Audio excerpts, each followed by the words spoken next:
चीनी सदर ने आना था, उसका दौरा मुलतवी किया गया। तो ये जो सीपेक से इनकी लड़ाई आज से नहीं है, उस वक़्त से है। जब आए थे उसी वक्त वफाकी वज़रा ने सीपेक को कहा कि जी इसमें करप्शन हुई है। यानी हमारा दरीना साथी ऑल वेदर फ्रेंड चीन को इन्होंने मुतनाज़ा किया। आज भी सीपेक जो है वो बैक बर्नर्स पे है, कोई खातिर खा पेशरफ्त नहीं है। जॉइंट सेशन की बात मैं कर रहा था आपसे, यानी ईवीएम जिसको दुनिया रिजेक्ट कर चुकी है। एक्सपर्ट्स कह रहे हैं कि ईवीएम जो है, ये मैं नहीं कह रहा, एक्सपर्ट्स कह रहे हैं कि ईवीएम जो है वो शफाफियत में रुकावट है। इमरान न्याजी साहब 4 सालों में अवाम पर महंगाई के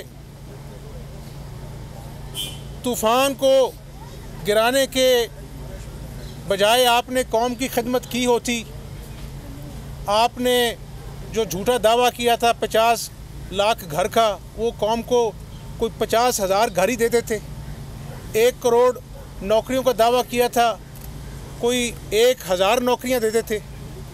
तो आज आपको ईवीएम जो है वो करने के लिए इतने जतन न करने पड़ते। आप मुझे ये बताएं कि एक शख्स जिसका नाम इमरान न्याजी है, महंगाई होती है तो वो कोरोना के पीछे छुपता है, महंगाई होती है तो वो माफिया का रोना रोता है। हालांकि माफिया जो है वो काबीना में बैठे हुए हैं, और जब कारकर्दगी नहीं दिखाई जाती तमाम तर झूठे दावों के बावजूद, तो ईवीएम के पीछे छुपता है। इसको कौम ने अब छुपने नहीं देना।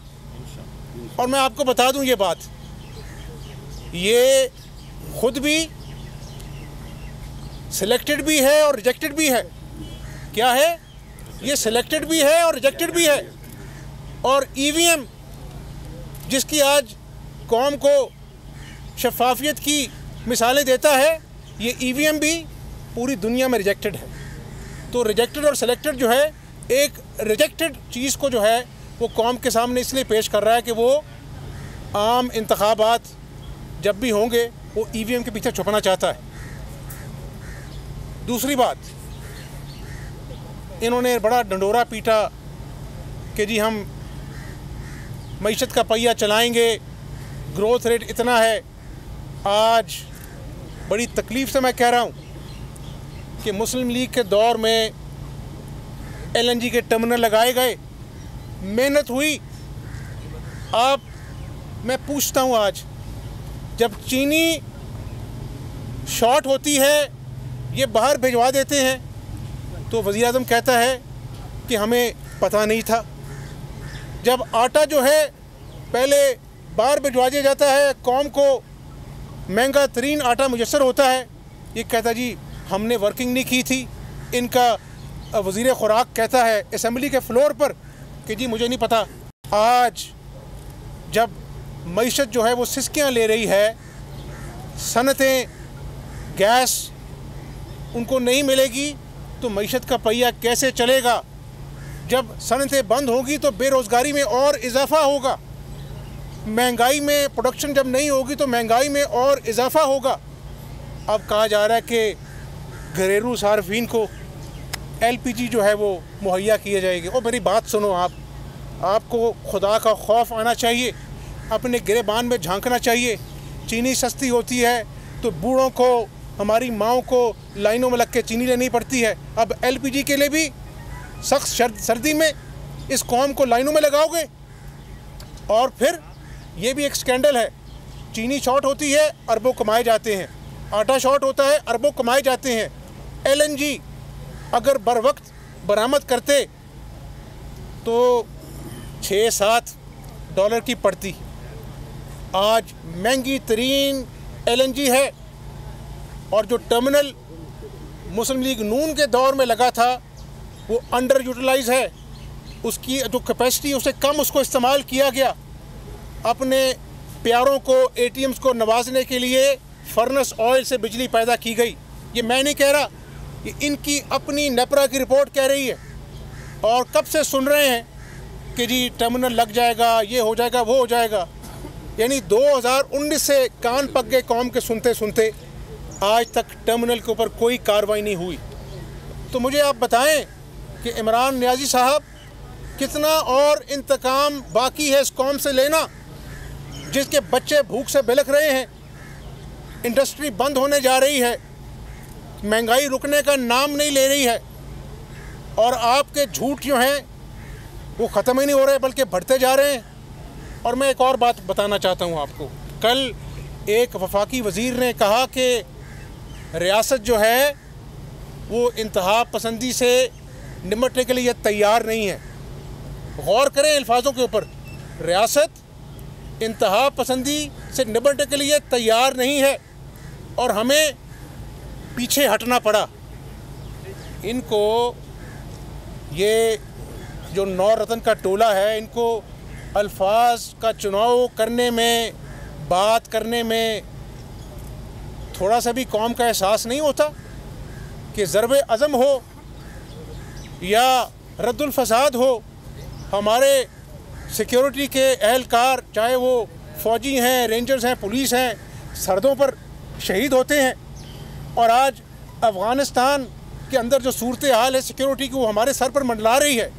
और अगर एक वफाकी वज़ीर ये कहे कि रियासत जो है वो इंतहा पसंदी से निपटने के लिए तैयार नहीं है, हमें पीछे हटना पड़ा, तो ये रियासत के बारे में ऐसे अल्फाज का चुनाव और पब्लिकली ऐसी बात करना, दुनिया किस नज़र से हमें देखेगी। और ये वही वफाकी वज़ीर है कि जिसने कहा था कि ये इमरान नियाज़ी जो हेलीकॉप्टर पर सफ़र करता है इस्लामाबाद से बनी गाला में, ये इसका सफ़र जो है वो गाड़ी की अपना जो है वो सफ़र से सस्ता है। ये वही आदमी है। मैं आज कौम को भी और पार्लियामेंट को भी कहना चाहता हूँ कि ऐसे लोगों से पूछा जाना चाहिए कि जो बोलते ज़्यादा हैं और सोचते कम हैं और रियासत को उसकी भारी कीमत अदा करनी पड़ती है, ऐसे लोगों का बाइकआउट करना चाहिए। ये कोई ऑपोजिशन के ऊपर हमला नहीं है, ये पाकिस्तान की सालमियत पर हमला है। पाकिस्तान के ऊपर और सवालिया निशान उठाएंगे वो लोग जो पाकिस्तान के दुश्मन हैं। फैटफ का अभी मामला अभी ग्रे लिस्ट में है और मसूफ कह रहे हैं कि इंतहा पसंदी के ख़िलाफ़ रियासत जो है वो कार्रवाई करने की मुकम्मल तौर पर तैयार नहीं है। इन्होंने 4 सालों में इस मुल्क के साथ खिलवाड़ किया है। इन्होंने बहुत ख़तरनाक खेल खेला है। नियाज़ी साहब, EVM का कानून पास करा दो। 17 नवंबर पाकिस्तान की सियासी तारीख में एक स्याह दिन के नाम से याद किया जाएगा। और EVM से प्यार क्यों है इतना? बाई इलेक्शन होते हैं पंजाब में, खैबर पख्तूनख्वा में, सिंध में, नियाज़ी साहब हार जाते हैं।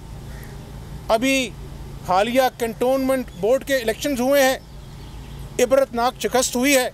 तो फिर EVM से तो प्यार होना है, EVM की अच्छाइयाँ तो बयान करनी है, क्योंकि अब EVM के पीछे छुपना है। कोरोना के बाद हम आपको छुपने नहीं देंगे, कौम आपका मुहासबा करेगी। और फिर मैं कहूँगा तमाम सियासी जमातों से कि आज कौमी वकार का तकाजा है कि सब जमातें एक एजेंडे पे इकट्ठी हों कि इस मुल्क को हमने बचाना है, इस डूबती हुई मईशत के आगे बांधना है, इस अपना जो है वो डिलीवरी और गवर्नेंस जिसको वो ज़मीन बोस हो चुकी है।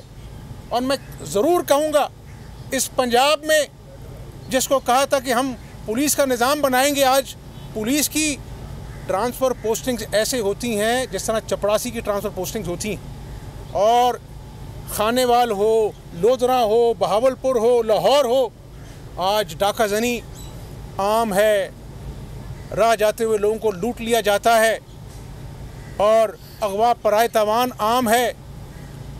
ये पंजाब सूबा जो है आज इसको देखकर जो इसकी हालत ज़ार है, तकलीफ़ होती है। ये 17 नवंबर को EVM का कानून पास कराने के ऊपर शादियाने बजा रहे हैं, इनको शर्म आनी चाहिए। यहाँ पर आज जब मैं आपसे बात कर रहा हूँ 450 डेंगू का केस आज अपना जो आया है, अमवात हो रही हैं, किसी को परवाह नहीं है, किसी को स्प्रे करने की परवाह नहीं है। इन्होंने कौम को बेयारो मददगार छोड़ दिया है। रियासत की बुनियादी जिम्मेदारी जो है उसका एहसास नहीं है। तो मैं कौम से भी अपील करता हूं कि वक्त आ गया है कि इनका मुहासबा होगा और EVM हो या कोई भी और बात हो, इंशाल्लाह डटकर कंबाइंड अपोजिशन, मुत्तहिदा अपोजिशन का मुकाबला करेगी और इंशाल्लाह इलेक्शन के मैदान में इनके साथ दो हाथ करेंगे। दूध का दूध और पानी का पानी होगा। जो सुनहरे झूठे ख्वाब इसने कौम को दिखाए थे, कौम एक एक झूठे वादे का मुहासबा करेगी। बहुत शुक्रिया। एक ये बता दीजिए कि ये तासुर आम है कि मुस्लिम लीग नून में 2 मुख्तलिफ बयानियों पे काम हो रहा है, जिसके बायस मुस्लिम लीग नून वो किरदार अदा नहीं कर सकी जो बतौर अपोजिशन से करना चाहिए।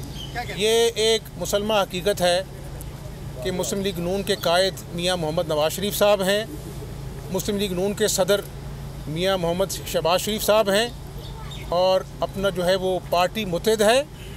आप मुझे ये बताएं कौन सा ऐसा लीडर है जिसको इस इमरान नियाज़ी ने इंतकाम का निशाना बनाकर जेल नहीं भेजा। आज भी उस रब का करम है कि ये पार्टी मुत्तहिद है। और आज जो मैं आपसे गुफ्तगू की है वो सियासी गुफ्तगू नहीं है, वो कौम का जो आज अलमिया है, जो महंगाई है क़यामत ख़ेज़, जो कौम आज जिस गरीब आदमी जिस महंगाई से गुजर रहा है, जो आज दवाइयों की कीमतें इतनी आसमान को चली गई हैं, सनतकार परेशान है, कराची में सनत बंद हो गई है। ये कौन सी एक्सपोर्ट की बात करते हैं? इनका अपना वज़ीर कह चुका है कि एक्सपोर्ट जो है उसका हदफ हासिल करना मुश्किल हो जाए क्योंकि गैस नहीं है। ये इन्होंने ज़ालिमाना इक़दामात किए हैं और LNG स्कैंडल, गैस की शदीद लोड शेडिंग की आमद है, तो इनको कौम को जवाब देना होगा। बहुत शुक्रिया। सब्सक्राइब करें और बेल दबाएं ताकि कोई खबर रह न जाए।